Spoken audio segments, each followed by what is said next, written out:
Tadi kita lihat setelah ada kenaikan harga minyak, lalu juga kita lihat harga batu bara dan emas ini juga melemah begitu. Dan apakah ini memang semata-mata karena harga minyak yang melemah atau memang menurut Anda ini hanya sebuah peristiwa di awal tahun yang mungkin akhirnya akan menguntungkan kita sebagai penghasil batu bara? Mungkin ada dua hal, kalau kita lihat dua hal yang kenapa harga energi masih lemah. Yang pertama adalah winter di Eropa tahun ini dan tahun lalu itu termasuk yang hangat gitu. Jadi sebenarnya tidak terlalu banyak butuh energi untuk membakar untuk mensuplai energi ke rumah-rumah untuk heater dan seterusnya. Jadi itu salah satu hal yang kalau kita lihat kenapa demand terhadap energi ini masih lemah gitu ya. Khususnya mungkin untuk batu bara. Jadi kalau kita bicara Eropa sendiri demand-nya juga tahun lalu dia pernah 2 tahun lalu pernah misalnya kapasitas atau reserve gas mereka berkurang ketika di stop oleh Rusia. Kemudian mereka ada alternatif dari Mediterranean, Libya dan seterusnya. Dan kemudian dia sekarang kapasitasnya sudah masih reserve dia cukup sebenarnya. Jadi tidak ada demand sehingga praktis demand kepada energi lain termasuk batu bara juga nggak naik gitu. Kemudian kalau kita lihat batu bara khusus batu bara mungkin demand terhadap batu bara yang dianggap tidak green, tidak clean juga berkurang atau tidak ada peningkatan yang berarti. Jadi itu mungkin faktor yang menyebabkan kenapa harganya relatif stagnan. Kemudian kapasitas demand dari kembali ke Cina sebenarnya. Apakah Cina sudah mau full capacity lagi atau enggak? Jadi saya pikir dua hal itu kenapa harga batu bara khususnya masih melemah. Tidak dulu kan awal tahun sempat turun dari 400 ke di bawah 200. Jadi sebenarnya untuk berharap sampai naik lagi 400 saya pikir masih jauh. Baik, Anda melihat ketahanan ekonomi kita seperti apa sih kalau memang harga komoditas ini masih sangat volatil sekali begitu, apalagi kita selama ini juga lumayan mengandalkan komoditas-komoditas andalan ini begitu. Apakah kita masih cukup kuat untuk menghadapi guncangan di tengah optimisme 2024? Satu hal, saya pikir ekonomi Indonesia exposure kepada global, kepada pasar ekspor kan masih sangat kecil, 20-an%.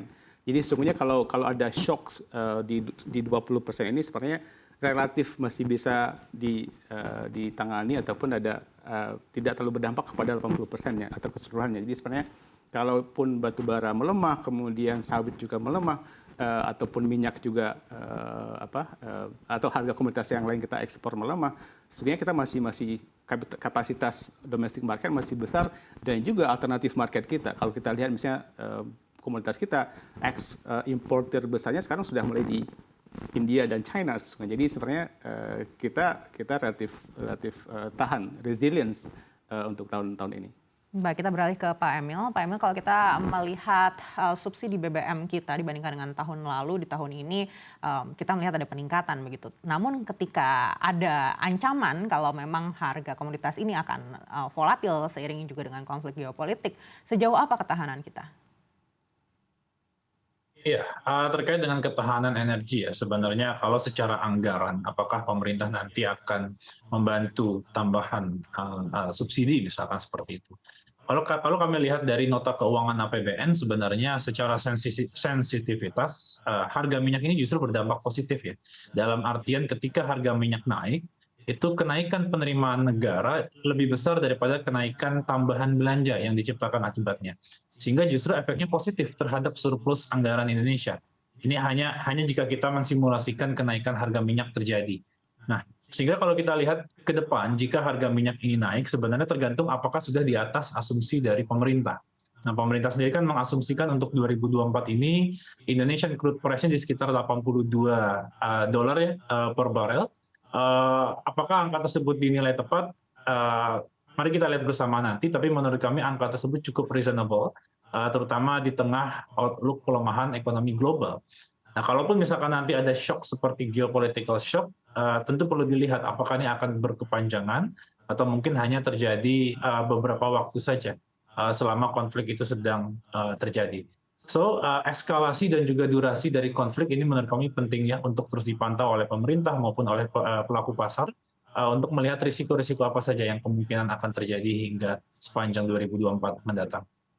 Baik, terutama kita juga akan menghadapi pemilu di Februari nanti. Lalu antisipasi apa yang harus disiapkan pemerintah di bulan pertama 2024 ini juga seiring dengan potensi adanya fluktuasi dari harga komoditas.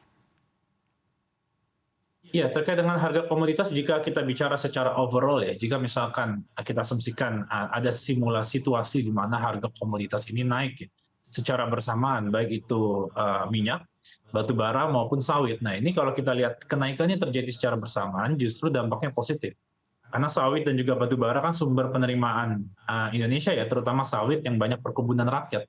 Justru jika di awal tahun ini, terutama menjelang pemilu, terjadi kenaikan harga komoditas, ini kami secara historis kami pelajari harga sawit dan juga harga batu bara itu akan berkorelasi positif dengan jumlah uang beredar di masyarakat.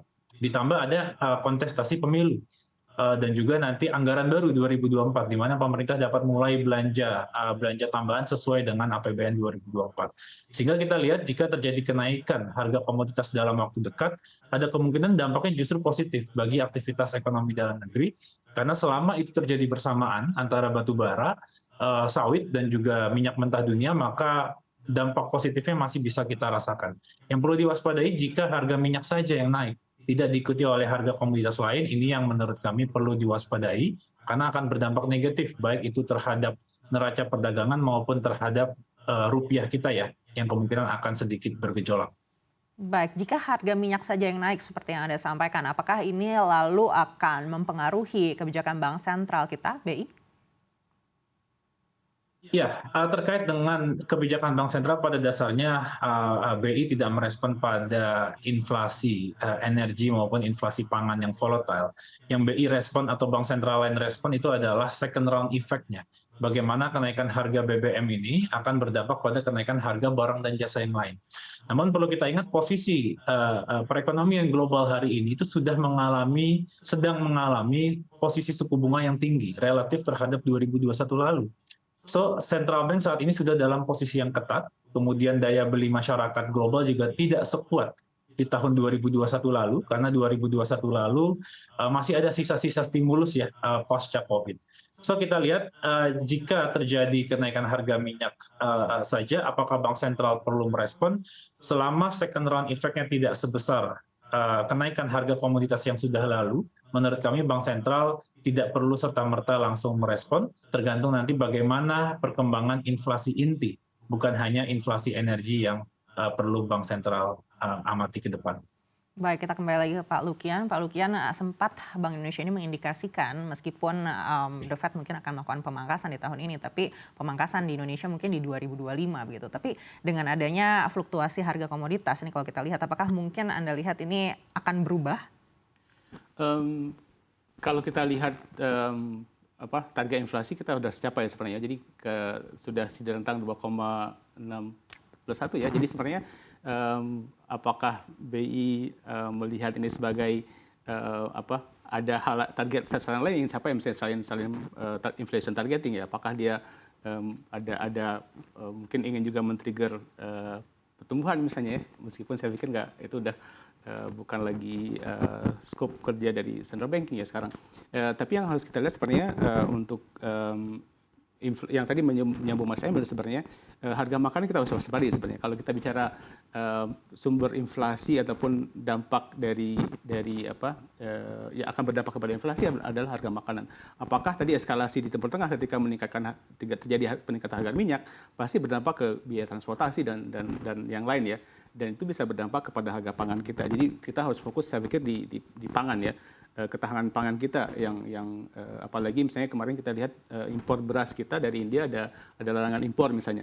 Jadi ada constraint dalam hal pasokan pangan kita dari luar negeri ya. Jadi ini hal-hal yang saya pikir kita perlu perhatikan lebih kepada melihat sumber-sumber inflasi di mana.